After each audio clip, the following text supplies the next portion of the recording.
Welcome to Group Thinkers. I'm your host, Justin McCord, and with me is Ronnie Richard.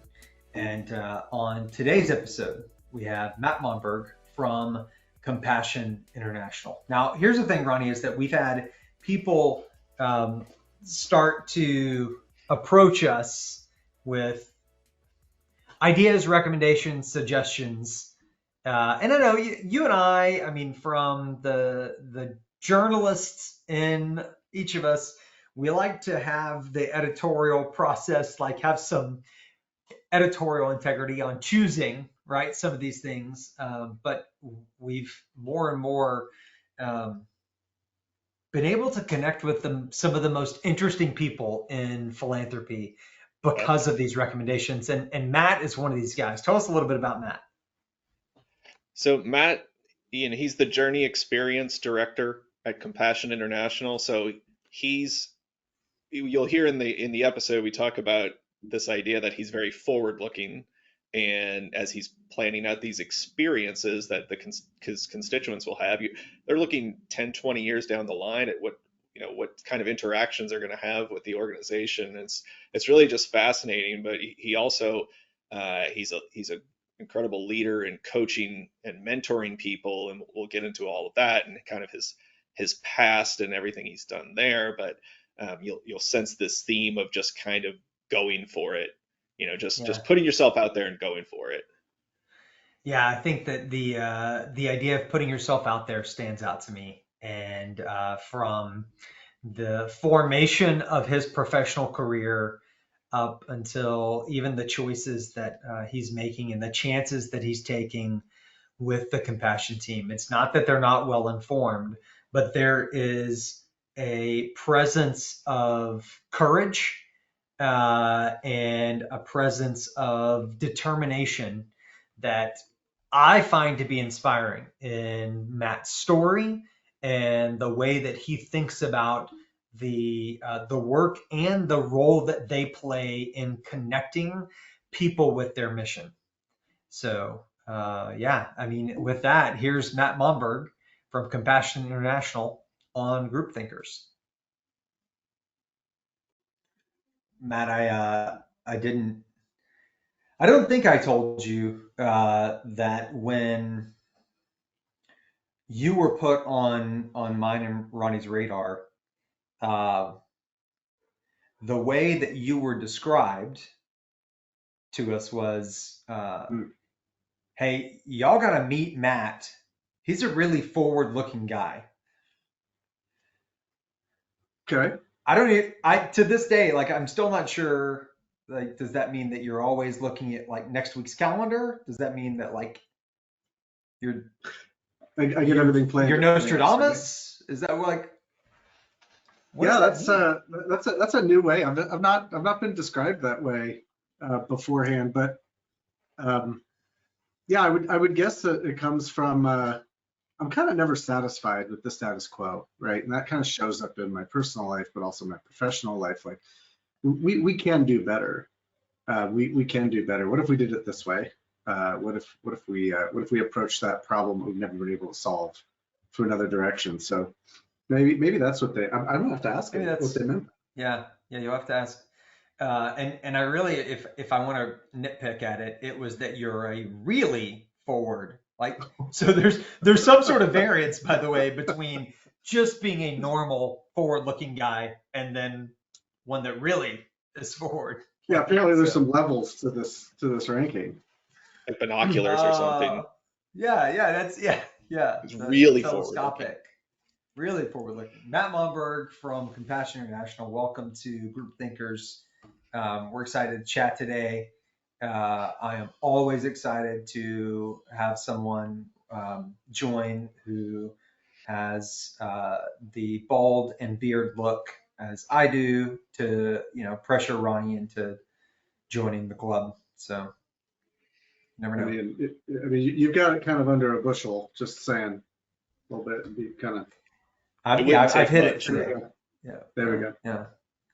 yeah. Matt, here's the thing, man. Like we're gonna spend tonight, time today just talking through, talking through your path, talking through the moments that have made a difference in your career up until this point, how you think about the current and future state on the nonprofit giving side, and I think it's apropos because in your role you have to think about, as you call it, the supporter experience. Mhm.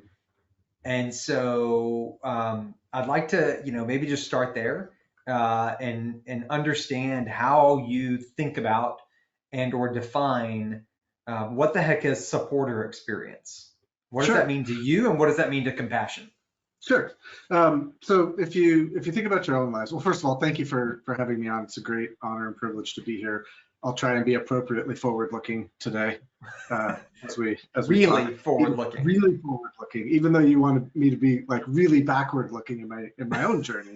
We can maybe we can get superlative in both directions if we're Okay, if we're good. with this. But no, when you think about a supporter's experience with your organization, how many of us think that, the average donor, the average supporter wakes up, rubs their eyes and says, today's the day I'm going to make a charitable gift. It's not usually the need that presents itself to us on a daily basis. It's usually that we wake up and we're pursuing meaning, we're pursuing purpose, we're pursuing a deeper value, of which often giving intersects with, not always, but sometimes, and that giving is the start of a journey to express that meaning in more concrete ways. And so at Compassion, we invite supporters to sponsor an individual child. And so that meaning is really expressed in a one-to-one sort of way. You get a picture, be able to put it on your refrigerator or in some place important to you. But that experience, just like customer experience, is the sum total of moments that you have from when you became aware that the organization existed and that it might be able to meet a need that you have, all the way through to when whatever job you hired that organization to do, you're ready to move on, ready to move to the next part, the next phase that you would have, and kind of everything in between. And so, a lot of times we think of givers as people who, they give us money and we go out and do program, and then we take the results of the program and we send it back to them, which is a highly transactional way of looking at it, right? Resources flow one way, reports and impact flow the other way. What we found is that it's actually a lot more deep and meaningful for supporters, at least at Compassion, that these are choices they make that are about expressing deeply held beliefs and values and becoming more of the person that they want them to be. And so we want to arrange an experience that continues to reinforce that in their lives, and to create moments of deep impact to where every time they look at that photo, every time that they see correspondence from Compassion, they say, this experience matters. This is something I want to be involved in now, and always, because it just continues to fulfill a need that I have. So that's how I would look at it, at least at this stage. How much of that, like, I'm thinking about as you describe that and this idea of forward looking, like how much of that are you looking at this experience that they're getting and planning out ways that they're going to interact with Compassion, and how far out are you planning these things? Like how forward looking are you in this? Well, given that you can sponsor a child, at least in the Compassion context, pretty young, you could be looking out 10 to 20 years if you wanted to be, Wow. if you wanted to go that far. If you're the dynamics of being the sponsor of a child who is, 2 or 3 years old, who is communicating through a caretaker or through a parent, is totally different than when they enter elementary school and onto high school and then into their post secondary life. And so when you look at the child's journey as kind of running parallel to the supporter's journey, you have to have those moments along the way that make sense for a supporter. So, again, in the Compassion context, we wouldn't really be presenting opportunities to give to, let's say, vocational training to someone who sponsors a 3-year-old. Those things just don't mix. And at the other end, we wouldn't really be targeting a supporter for gifts to a maternal health if their child is about to leave the program and move on into their career. So when you think about the child kind of provides you kind of a built-in journey, so to speak, for you to arrange those moments around. And we know that oftentimes that's a pretty long relationship that a supporter can have. I think the farther out you look, the better. But the one thing I will say is that experiences and journeys are nonlinear. And supporters show us that all the time.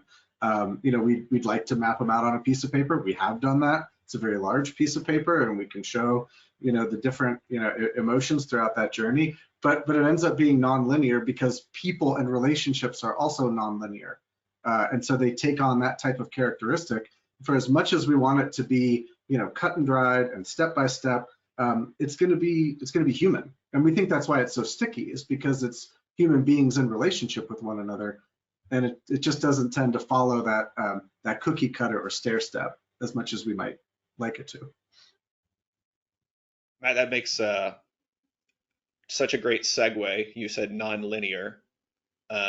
Thinking about that and looking at your career, starting back at the beginning of your career, you had a couple of different roles. You worked for Habitat for Humanity, an operations manager. You did some consulting. Take us through kind of the early days of your career, if you could, and sort of like what you learned during that time that you're applying today as you're, thinking about experiences, but just also in your role in general at Compassion. Sure. And also, Matt, how in the world bachelor's degree in political science plays into All of that. Yeah. all of that. It's a fun story. So, I think growing up, I was fascinated by politics. Whenever I had to do a book report, it was on a president. When I was in fourth grade, it was on Ronald Reagan. We played Hail to the Chief, made everybody stand up, went to the front of the room, did the presentation. Just totally loved that. Was involved in student government and leadership all throughout my high school and college years. And it was in college when I was interning at a fairly high level for a couple nationally known political figures, that I realized that so much of what we were focused on, so much of what we were working on, had this one-dimensional political impact. No matter how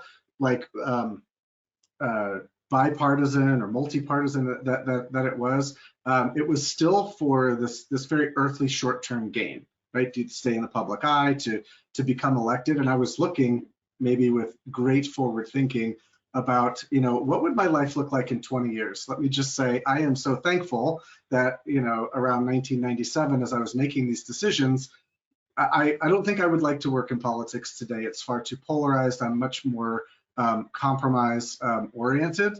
And I've just felt as though we're consistently in that arena forced into a number of different false choices, which were very, very difficult for me to reconcile at the time. And so very late in my college career, I said, I'm going to finish out my political science major, but I'm going to take a hard right turn into the kind of the nonprofit third sector, so to speak. There were a number of influences that brought me to that point. But the main one was just being so involved in where I thought I wanted to go, and looking at it and saying, I need to be in a place where the church is present and making impact in the world, not in a place where people are vying for power in our country. And so that really represented kind of a little personal earthquake for me. I actually finished up my degree, but had to remain a student through the spring semester.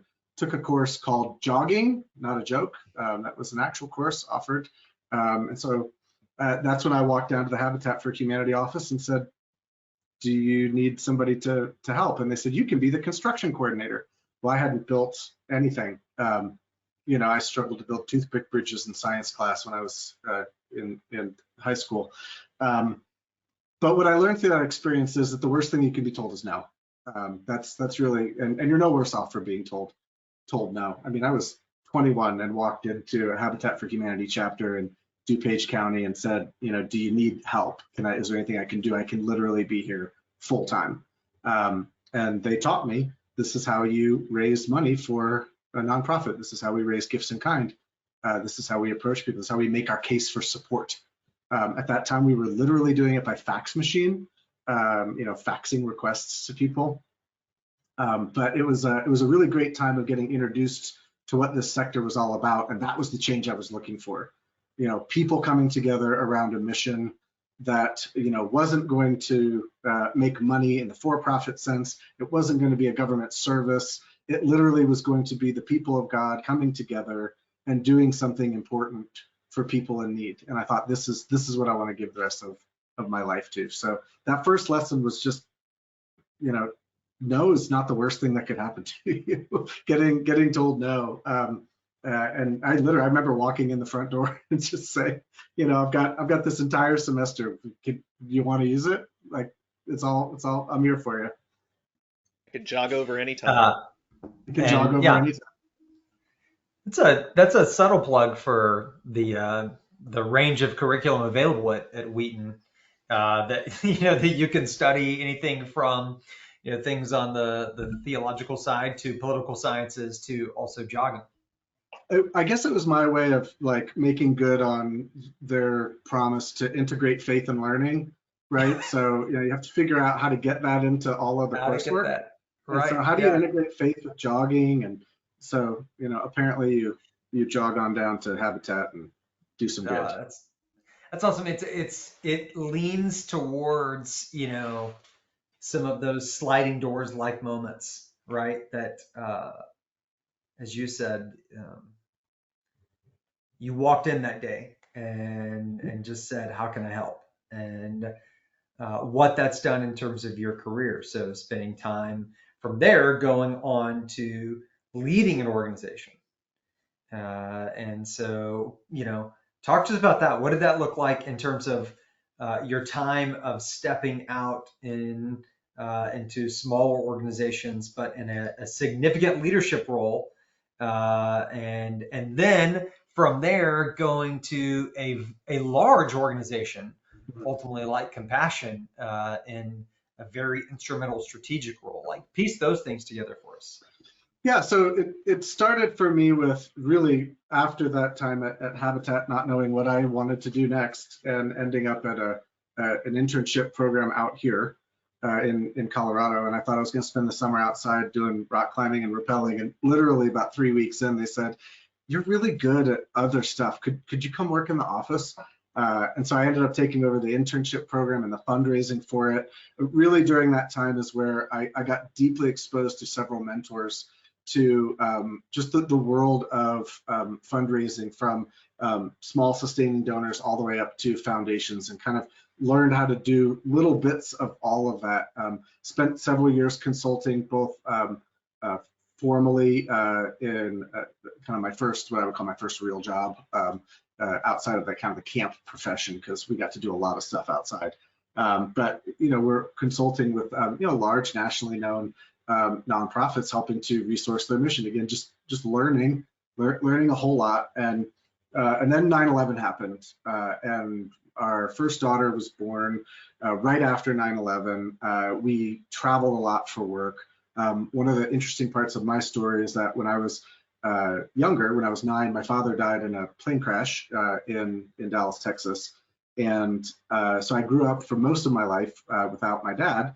And he had been traveling for work, and not that I've ever been, I've traveled the world. It's not about being afraid of flying, but it was, do I have to fly everywhere to do good? Like, aren't there like really great organizations here, like in Colorado Springs? Don't we have like a zillion of them that we could work with? And so I took this bold step to start my own, kind of small consulting firm, and I was going to provide fund development and fundraising consulting for organizations that couldn't afford one that was as pricey as us. And so I was specifically trying to niche myself in, organizations that needed help, but they just couldn't afford these very large contracts, or really didn't need them. And I'll never forget when I was leaving that, the new ownership of that company said, they said, "Matt, why do you think anybody will pay you?" And it was just one of these, like, it was like a gut punch, like all the air, everything. I'm pretty quick on my feet, and I had nothing. And fortunately, one of my professional mentors and someone who was, kind of in my corner as I was leaving, he said, well, they pay him right now through us. They pay him right now. And like all of a sudden that air came back in. And I said, well, yeah, that's right. Pay me right now to do this. And so over the course of about 10 years, cultivated a variety of clients here locally, one of which was Children's Hope Chest, that I worked both as a consultant and in their fundraising and operations department for quite some time. But that again, when I was going out, that whole concept of like, why do you think anybody would pay you? Why do you think anybody would do this?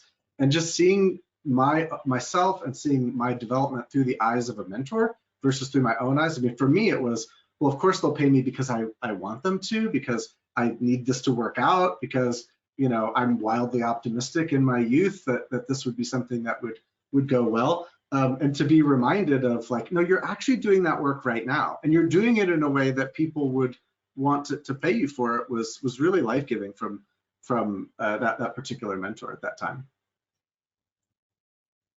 What a great way to reassure you, because we all have those moments of self-doubt, they fake it till you make it, imposter syndrome, right? And to have someone say they're paying you now because you're doing it, always incredibly helpful. Matt, as you think about that, who are some of the other mentors who've kind of helped you along the way? Like we'll get to, you paying it forward and stuff like that, but I'm thinking, Sure. who's kind of brought you along? You mentioned that one. Were there some other examples, some other cases of people who've helped you in your career? Yeah, absolutely. I think that in those years, I had left and went to work for one of my clients who was a former McDonald's franchisee here in Colorado Springs. His name was Steve Biggery, and very successful, innovative McDonald's franchisee. And he wanted to write his own business memoir, right? He wanted to write a business book of his own business lessons. And I was subcontracted to ghostwrite for that, which was like a masterclass in sitting with somebody who had fought and won so many different battles about innovation. You want to talk about someone who's forward thinking. This was a guy who figured out how, when credit cards weren't a thing in the quick service industry, how to use the tip edit function that waiters and waitresses use in restaurants inside of McDonald's. And he combined two different technologies into one, and people would pre-authorize a certain amount and they'd write in the total, and people could then use credit cards, multiple drive-through lanes. I remember him telling me that people were going to order food on apps. He's like, you're going to order all this on your phone, and it's all going to be parallel service. You're going to be able to call, go in, use an app, do it over the web. It's all going to be like, completely integrated. And I was like, well, man, like, I don't think we're ever going to order food over an app. Like, that's crazy talk. But being able to sit with Steve and go through a number of the things that had made him successful as an entrepreneur. The title of the book was The Box You Got. That's what he titled the because people were always saying, like, Steve, you think outside the box. He's like, not really. He's like, I just, you got to start with the box that you've got. And you've got to get up and you've got to do something with that box. And for him, that meant working within the constraints of the fast food industry, or, later working, he had sold his franchises and became opened a call center to take orders for restaurant chains, so that their hosts and bartenders wouldn't be taking the orders. It would go through a call center. It was pretty fascinating stuff. But Steve was always looking at what could be and not necessarily what was. But he was looking at it through the lens of what he had right now, which again became a very powerful lesson of, you don't have to wait until you have all of these resources, or till you have, had 12 McDonald's stores and sold them. Like, you don't have to wait for these things. You innovate as you go. You innovate with what you have. You push the borders of what you have. Don't take no for an answer. That was a big one. If I can think about the lessons I learned from Steve, it was really about how to not take no for an answer, by working within the constraints of that box. But the other one was, and I still say this all the time to people, problems don't get better with age. And I absolutely loved that concept. And we would look at things, or I would look at things when I worked for him, and problems don't get better with age. You've got to address them. You've got to address them quickly. Ultimately, I ended up working for Steve in a social enterprise that he started to help put payday lenders out of business. We tried to create a U.S.-based micro lending organization. So we were a nonprofit that owned a for-profit lender, and worked on that for a couple of years to see if we could avoid people getting trapped in really, really high interest payday loans by offering lower interest loans combined with financial counseling. Not something that worked out long term for me, but learned a ton along the way about how that industry works. It's super interesting, man. I mean, so first of all, like this is the first time that I can recall, Ronnie, that we've had a focused conversation on what ghostwriting does, and both Ronnie and I have done that many times, many days, many hours, and you're right. There's something about when you're there's a difference in the learning style and the mentorship that comes when you're watching someone do something and you're doing something to be complementary to what they're doing, which is kind of like normal management. Like I do this part and then you do that part, versus when you're sitting with someone so that you can interpret and put something out that is to represent them. Like there's an inherent difference in that sort of thing. And there's a lot of lessons that come from that activity. I think that that's a something that I don't know that I've taken enough stock in what that's done for me and the way that I think, and so thank you for that. The I noticed on your LinkedIn, your header image has a quote from Teddy Roosevelt that I want to ask about. Sure. And as you're just talking about, some of these lessons that are quips, right? That we develop these shorthands. There's this quote that you have on your social profile that says, "Whenever you're asked if you can do a job, tell them certainly I can. Then get busy and find out how to do it." Again, it's a Teddy Roosevelt quote. Like unpack that. Like what's the relevance of that in the way that you think, the way that you approach your objectives right now in your role, or even the way that you approach coaching club soccer? Like just break out that as a part of your worldview. Sure. I think it goes to that action bias, right? And I think I do have an action bias or a fail forward sort of bias. That quote was given to me by a dear friend and former employee. And when I moved on from Children's Hope Chest, she gave me that quote. It's framed. It's here somewhere. It's hiding around here. So it's up there on the wall. But she framed it and she gave it to me and she said, "This is what you represent to me. This is how you led for our organization. This is how you led for me. That if there was ever anything that you didn't know how to do, if there's anything that I didn't know how to do as your employee, it was, just say yes, take the opportunity. It's okay if we fail. We'll figure out how to do it. Talented people always figure out a way." I truly believe that if you hire and invest in talented people, they can do almost anything. Now I don't know if that means that they can do brain surgery if they've never gone to medical school, but in the main, in the average, you can hire really talented people, make it safe for them to risk, make it safe for them to take action, and they're going to figure it out along the way. That's something that you talked about, like political science into this field. A lot of the content, a lot of what drives that action bias for me is just how I see people, what I believe about human development and what I believe about how we show up at work, that we all are driven to do our best, right? I mean, you can choose to look at people as, we need to constantly provide direction and be very overbearing and crack down and make sure that the plans are there, be very top down. Or we can say, hey, you know what, everybody's kind of on a growth spectrum. Everybody wants to kind of master new things, kind of like babies want to sit up and then roll over and then walk. Like it's kind of programmed into, you know, who we are as humans. And for me, that crystallized in Dan Pink's TED Talk, The Puzzle of Motivation.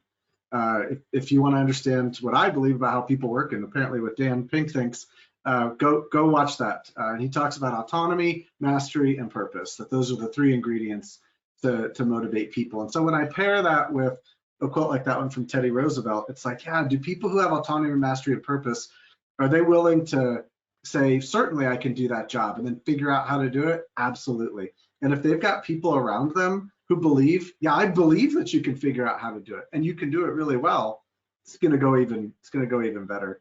So for me, that's always represented my action bias. Like, never say no because you don't know how to do something. It's just a learning to be discovered, which ties in some ways to this idea that you know, if you possess the belief that you can affect change, you probably can. And I think that's well documented throughout human history, that people who believed that they could affect change are the ones that affected change. The ones that didn't, the ones that sat out.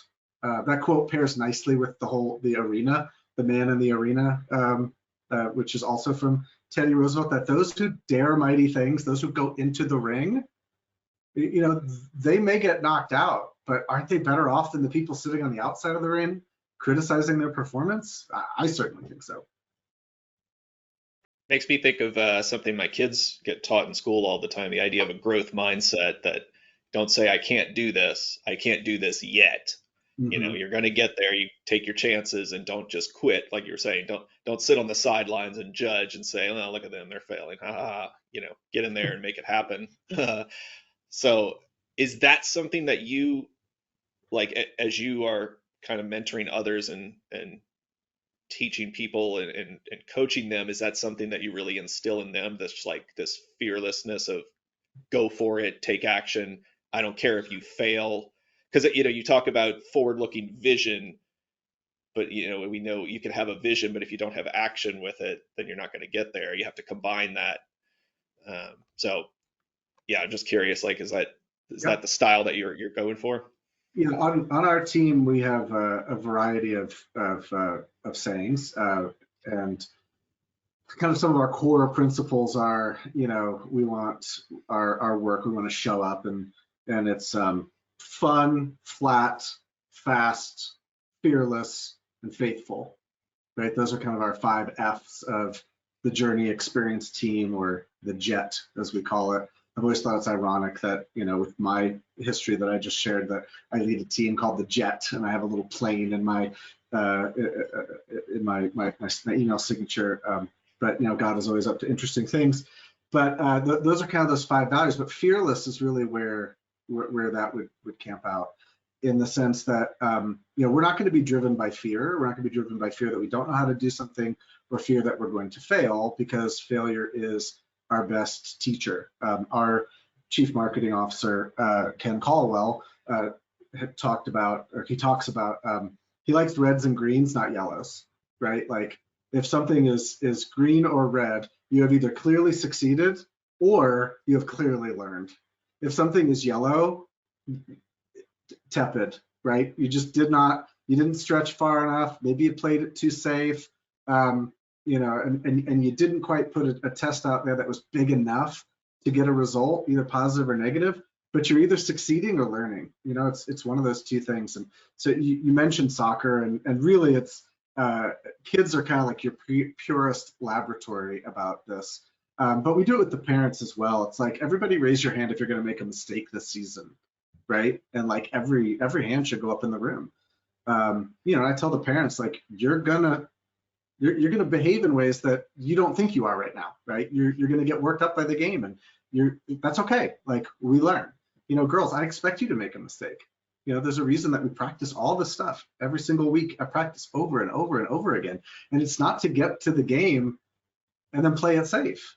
You know, I gave my parents a list of 60 things that are not scoring goals that they can look for as evidence that their child is growing. I mean, little things like dribbling with your head up, or checking your shoulder, you know, looking for a pass, communicating to a teammate, all of these little building blocks that are part of success that you're going to have success in, but we tend to look at the end result like, well, who scored the goal? Who scored the goal? Who was that person? Well, that's great, but that play may have started 7 plays ago, with a really good throw in and a really good first touch and a really good pass and so on and so forth. So there's so many different parts to that. That is, if you believe that failure is your best teacher and that you're not afraid of failing, then you kind of remove its power to control your decision making. And there's a difference between being fearless and being reckless. And so I don't endorse recklessness, but I do look at things and say, are we risking big enough? And if I could link it to Compassion's mission. Compassion's mission is about the violent urgency of poverty, particularly in the lives of children and their families. It is a violent urgency, in my opinion. Why would we not risk bigger? Why would we not take bigger steps, have bigger vision, move in faster ways? Time is not on our side, right? Time is not on the side of someone who is food insecure and not, doesn't have proper nutrition. Time is not on the side of the person who has to choose between sending their child to school or having them go work for income. Time is not on their side. We often act like time is on our side. That's a first world problem. Having too much time, killing time, that's a first world problem. When we talk about these, I just can't separate the two, Ronnie. They go hand in hand for me. That we have to be putting forward a bigger vision and more action because the stakes are just so high, particularly in the work that I'm doing right now. That's so well said, and I think it puts into light for us why our colleague thinks so highly of you, is to describe you as forward-looking. It's in the same vein as another Roosevelt, and that's Eleanor Roosevelt's do one thing every day that scares you. Like that, there's value in that idea of stepping out. There's value in pushing forward, and collectively, no matter where you are as a part of the supporter experience, or no matter where you are in your role in philanthropy, it is worth it to take a chance. It is worth it to step out. It's worth it to push something new because the stakes have never been higher, right? Mm-hmm. And so, and we applaud the mindset that you bring to compassion. It can be challenging when you work in a large organization or an organization that has the legacy and the width of compassion to be a spark plug, but we can definitely see how you are one, and so we appreciate that and want to encourage that, Matt. As we wrap our time as a part of this conversation today, if we've got folks from the sector that are listening to this and they want to pick up this conversation and connect with you, talk with you, how can they find you? Where can they connect with you? I always point people to LinkedIn. I used to joke that one of my superpowers was talking to strangers who contact me on LinkedIn. I love talking about compassion. I love talking about philanthropy, journey experience, my own life story. So I would say LinkedIn is the absolute best place to connect and love talking to people that I meet there for sure. Awesome. Matt Monberg, you're a good one, man. You're a good one. Do something that scares you today, okay? I'm going to the NBA Finals Game 5 tonight, and trust me, if we win, that could get a little scary in downtown Denver. So, all right on. Well, we certainly wish the Nuggets the best of luck, or I do as a Celtics fan. I wish the Nuggets the best of luck tonight, and man, we'll catch up down the road. Awesome. Thank you so much.